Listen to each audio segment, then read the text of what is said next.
All right, let's talk about the final 2 minutes of the game. Because panic can look like strategy if you're not prepared. 2 programs, 2 levels, 1 system, and this month, Everything starts. Welcome to 3 over 2 Hoops. I'm Coach Jessica DeLiba. I'm Coach Bob Belf, and we would like to introduce you to the system. Welcome back to 3 over 2 Hoops. I'm Coach Jessica DeLiba. I'm Coach Bob Belf, and today we need to talk about the final 2 minutes of a game and how we want to approach it and how we want to prepare to get to it, because that's important. And one of the things that has been said here that Coach and I disagree, never. Not true. That didn't sound right. But anyway, this one we definitely disagree on, and how we handle certain things through the game. So we want to talk about some things late game. I also wanted to mention, though, that we have been very specific not talking X's and O's in all this stuff. And there will be a time that we do talk some X's and O's, but I think for the most part here, we're trying to talk concepts. We're trying to talk about how to think through these things and how we go through. So let's talk about late in a game. You're in a close one. How long do you stay in the system? And this is right off the bat where you and I would argue. So go ahead, Coach. What do you think? I mean, I start single subbing. I'd say sometimes even at the fourth quarter, 5-minute mark. I think I've even done it in high school we have 8-minute quarters. So I think I've even sometimes done it at the 7-minute mark. But if the other team's playing me in a zone, that kind of makes it easier because we can rest, per se, on offense almost a little bit because the other team's just sprinting back. But yeah, I would say I single sub a lot sooner than you do. Because as your assistant, when I've brought it to you, you're like, we got to get to. I agree. Lower. I think that if I'm true to form and what I like to do, if I've got the depth, I never single sub. Yeah. So I would have groups that would finish, and I would have a finishing group if we're winning, a finishing group if we're losing, a finishing group to take care of certain things at certain points. But we're not always blessed with that, and there are people you want on the floor in certain times, so we single subbed into those people. I do think that in the college game that the longer you can play with your entire roster and keep pace of game going, the more you've reached that exhaustion point, so that when you do make some moves to get into something at the end of the game, you've got them in a depleted state. Where I think at the high school level, there's a lot of time to recover for your opponents. And now all of a sudden you want to go single subbing and get into your 5 best earlier because their 5 best are able to stay in the game. At our level, that rarely happens, that they're able to play at peak efficiency all the way through. Now, that's my general thought. Now, I believe it's his opinion, but yeah, okay. But That's where we go. All right. Secondly, though, so let's stick with the subbing. Do we want to talk strictly when we do top 10, or we want to go right down to timeouts? How do you want to attack this? we can. Yeah, go top 10. Go top All right. 10. One of the things that we try to do is we would reach a certain point where we feel that the pace of game and how many points are left or how much time is left collide into a spot where it's very obvious we need to go to our best 10 people. It's a close game. We need to trim down to our best 10, and that best 10 are not always the same people. Because those top 10 people, we would probably have 7 or 8 that we're locked into, but 2 or 3 people could have a really nice game and all of a sudden fit in your top 10. Yeah. I would say that at the college level, you're probably talking, I know when we were doing guys, you would be anywhere between 8 and 6 minutes left in a ball game, you could be in your top 10. And so at the high school level, that would be your fourth quarter, and I don't know if that's totally how you want to play it, but right. It is. It's so. But we want to finish with your better players, and that you're talking at that point that we might be winning, we might be losing, but it's a close game. Okay, so we're not like in a focus on, we've got to do something to eliminate 20 points. And I guess, what would you classify as a close game when running the system? And I can give an example after you give your answer. What one shift is capable of doing.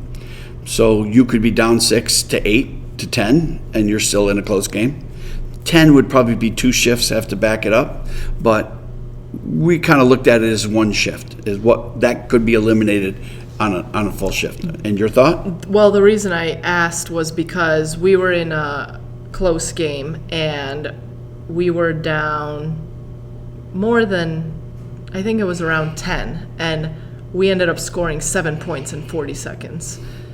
And it just kind of basically went to like a teaching moment almost for me, like showing the girls like, hey, you guys are capable of scoring 7 points in 40 seconds. Like, never think this game is over if we're within that range. And in a normal game, 10 could be devastating, but in the way we play, I will also tell you though, when we go top 10, we don't change pace at all. We're as a matter of fact, you hope you go faster, but that's here and there. Yeah. All right. How do you like to utilize your timeouts? I will use my timeouts to give my best players rest. That's what I had to do in one game because I couldn't play more than 7 of them, just based on how the game was going, and I used my timeouts to rest them at a certain point. But there was a different game where I had to use the timeouts to stop the clock, because in high school, with a minute left, in Michigan at least, the clock does not stop within the last minute, and you also can't advance the ball in Michigan high school basketball. Right. I would, get my point guard to run as fast as they can across the half court line, then call a timeout. But so you like your timeout at the half court? Yeah, I prefer it at half. Okay. You yourself? Well, I tried really hard to break down how many possessions are left in a game. So when you get the 2-minute mark, how many possessions are left on the clock, what we have left, and then my timeouts are needed accordingly. We are allowed at the women's level to advance the basketball in the last minute. But you still could take timeouts at the 2-minute point. I agree with you. I'd like taking them at half court. That's not always ideal. But you don't have to stop the clock, because when the ball goes to the rim, the clock stops. So you can get into your press and you can do some things. But I always tried to base my timeouts offensively every time. I really don't want to take them on defense, because we can take them on offense because we can advance the ball. And so you always want to know that, all right, there's 4 possessions left in this game if nobody fouls. Now, of course, they could foul and turn it around. I think when we were talking against the team this year, we were up 6 or 8, and there was a certain time left. And so you're trying to weigh, we're going to talk about that in a second, but you're trying to weigh how many timeouts are actually left. And the difference there would be that stop the clock is they have to put us in the free throw line. So at that point, points could outweigh, what's left on the clock if you can make a free throw. All right, we want to talk about where we were just headed with that. Right. Okay, so when do you call off the dogs? When do you stop going fast? What do you do? That is still stuff I'm figuring out, if I'm being honest. I've had a lot of talks with one of my assistant coaches about this, because she reached out to me too, asking what's your plan at the end of the game? And it's like, sometimes I do it based on feel a lot of times. We do have a half court defense that we like to go to if we need it. But it is still, I guess it still allows us to be aggressive within it. But if we're up 10, there's no shot clock for now in Michigan high school basketball. So, at the end of the day, the point is to win. So, especially in March. But I guess it's a good question. I guess it depends. It depends on the opponent who you're playing. Is the opponent capable of it? Like, are they a 3-point shooting team? Are they an aggressive driving team? Like does the other team score? Because it's like, if they're super aggressive and they'll attack you, then maybe you want to call it off a little bit sooner. But if they can't shoot and they like to post up and do stuff, then like, okay, maybe I will back off a little sooner because I feel more comfortable. It's like That's interesting. It's a catch-22. If I know the other team is going to take twos, I'll stay in the press longer because I'll trade it. Threes for twos, yeah. Well, or free throws, and match. If I know the other team is going to shoot threes, then I tend to want to go into something defensively, 2-3 zone, 3-2 zone, something to guard the perimeter and force them to play inside. When we go change our defense, we changed our offense. In other words, we are now full-blood not taking the first shot. We're not taking threes. We're going to make sure we're in the last 6, 7, 8 seconds of the shot clock before we shoot it. If they're going to let us play that long, we're going to take that off. But we have also determined that we're going back to play defense. So let's say you hit that 2-minute mark and you're up 8. You might feel you have enough points right there that even in there with the number of possessions left that they can't catch you. Right. And so then we'd go zone, and then we would take the best shot available after 8. Yeah. I think there are times that I have gone in a tight game and just kept going in the press and saying, I know they're going to get 2, but we're going to get 3, and we're going to play it to the buzzer that way because it's what we do. The longer doing what we do, the better off we are. Now, that's offensively. So, like, let's say you're down 1. If we can score a bucket and they score a bucket and we're still down 1, I mean, it's like we're going to keep going with what we do. Yeah. I like in our pace. The reason I don't tend to, because we go into the next step too. If you need a basket, you like to run sets. Okay? I don't particularly like to do that in the sense that as we come in the pace we're playing and where we're going, if we run a set, we will screw it up because it's not what we do. We will not get the ball where we want. So, and I think in your sense, when you have the best player on the floor, like you do, running a set makes sense. But will you execute it the way you want it executed? Yeah, it's a 50-50 proposition. So what you're looking at right there is, can your kid make a play if it doesn't go the way you want? You have the best kid on the floor? Absolutely. Where we were this year? No, we did not. And so we struggled to get the basketball. If we slowed the game down, we struggled to get the ball where we needed it to get a shot. Yeah. So we were better off playing longer, faster to get shots.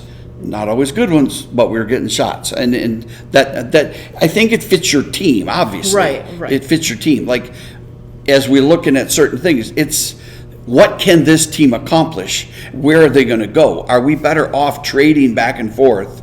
Because when we get to overtime, I'm turning the wick up. We're not walking that ball at all. Yeah. And in overtime, they collapse. Yeah. You tend to win a game by 10 in overtime because you run the system and they just collapse. Yeah, I think that it's a point to pay attention to how the players are, because if they are...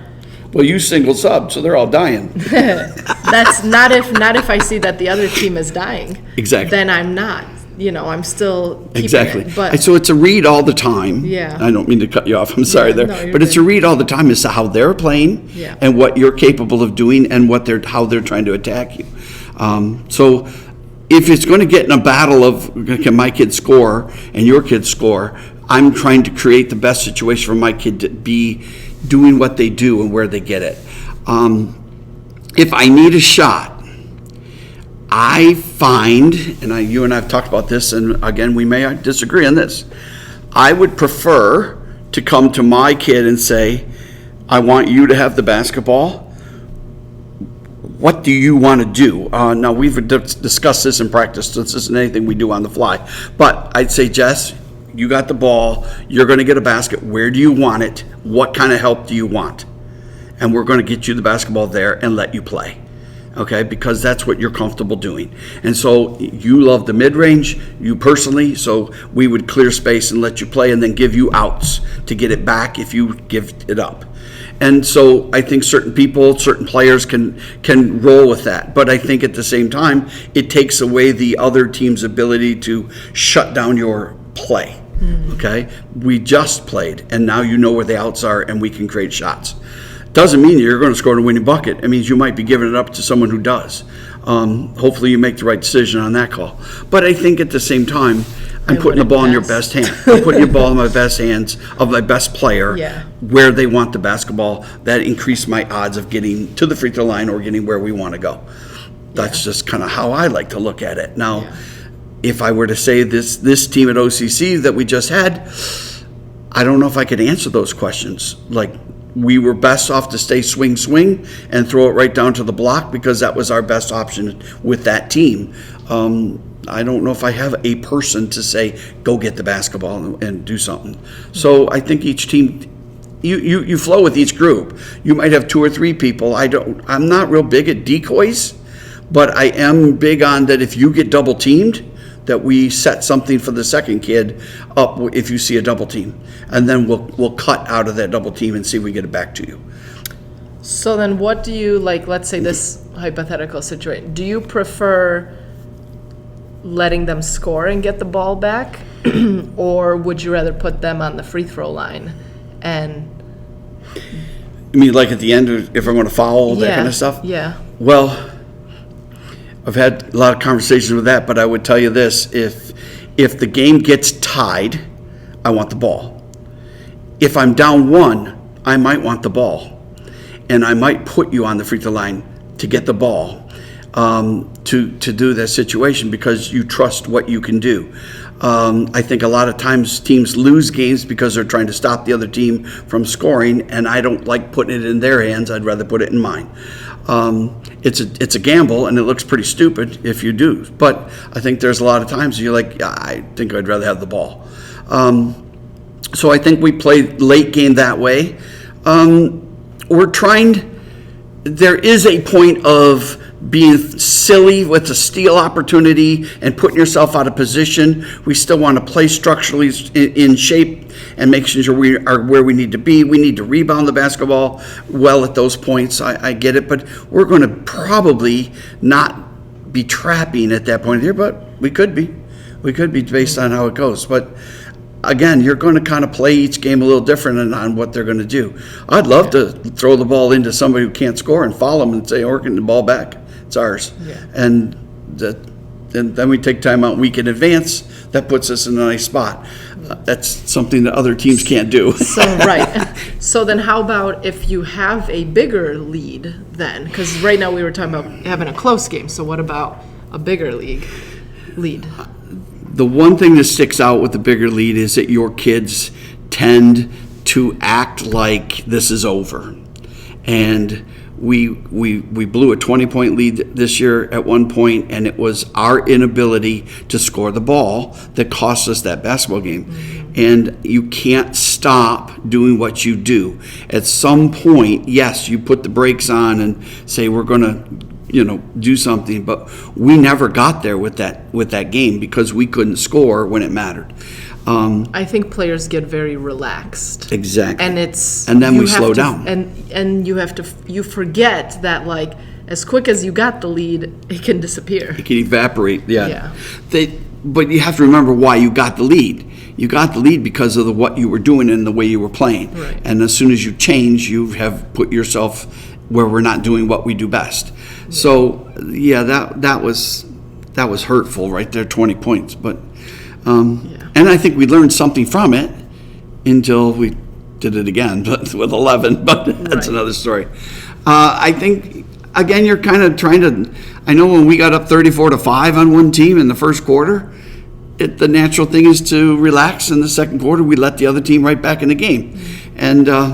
It's just it's a human reaction to what we're doing. It's hard to bury somebody, but if you can get them down 20, get them down 30, and especially at any point in the game up till like we're gonna go win it, yeah, go bury them. I mean, we want to put this away. We don't want to make it close just because. Yeah, and literally the first thing he said was, "It's the first quarter," and. Yeah, I also told him I didn't know what to say because you've never been up like that before either. I have no idea what to tell you. So. Yeah, but I think that's, important topics to talk about. And I think that's something that you, with your coaching staff, have to discuss. Like, we have discussed this scenarios. We have gone over in practice scenarios, plays at the end, things we would do, who would inbound. Obviously, crazy situations happen, and you might not get that perfect thing that you worked on in practice, but at least people have seen it. Your coaches, you've talked about it. There was a situation where my coaches didn't know what I needed from them at the end of a game, and it's like we discussed it after, and now everyone's on the same page. Right. So it's like you have to have those moments, or at least things like that have to happen to you in a game for you to realize, oh shoot, we didn't have all our ducks in a row. So Ducks. All right, so let's say you're down 4. Okay. And you're inside of 2 minutes. How do you feel about what you want to do defensively? That's interesting, because if I'm down 4, we're still doing what we're doing. Or pressing? Yeah, because I trust in our press and in the speed of our offense, for sure. All right, so if we get in a one possession situation where let's say you're down 1 or up 1, doesn't matter. Do you want to stay in your press?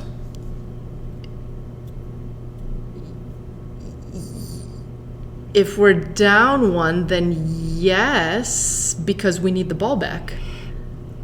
So I'm probably staying in it. And if we're up 1, I would probably there would probably be a timeout because the other coach would probably take it. But like, I would probably tell my players, like don't gamble if you don't have to. But I agree with you. I think it's hard for players to stop doing what we're doing, because there was a game where we tried to slow down, and we're still shooting within the first 4 seconds, and I'm like, what are you And they doing? jump into the press, and then they have to, oh yeah, I'm back. Yeah, so it's like, just you've ingrained it in their head. Yeah. And so a lot of times you're almost better sometimes to let them do what they do. Yeah. Because you're going to get a good look, because it's what we do. Yeah. It's a tie game and we shoot a 3. I don't have a problem with that because it's what we do. Yeah. We're, I don't know if we're 15% shooters, but it's still what we do. Yeah. I think a lot of times staying with the pressure and staying with what we do, again, even if it costs me a bucket and I got the ball, I'm almost better off with that, because now I can go and you create that indecision on their part. I am not big on taking a timeout right there if I can get pace a game. Yeah. If I can get what I'm looking for on a made bucket or something, let them go. Yeah. It's what they do. Yeah. But, I walk out a lot of games with timeouts in my pocket. No question about that. Yeah. I do think there are purposes and there are times to use those timeouts.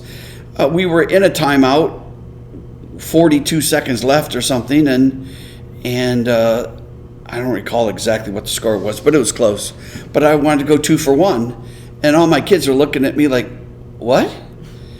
Oh my God. I said, well, you need to shoot the basketball by the 35-second point so we can get the ball back. I know we were probably talking at the end of the third quarter or something. Mm-hmm. This is why I hate quarters. You can play late game in every single quarter. It's dumb.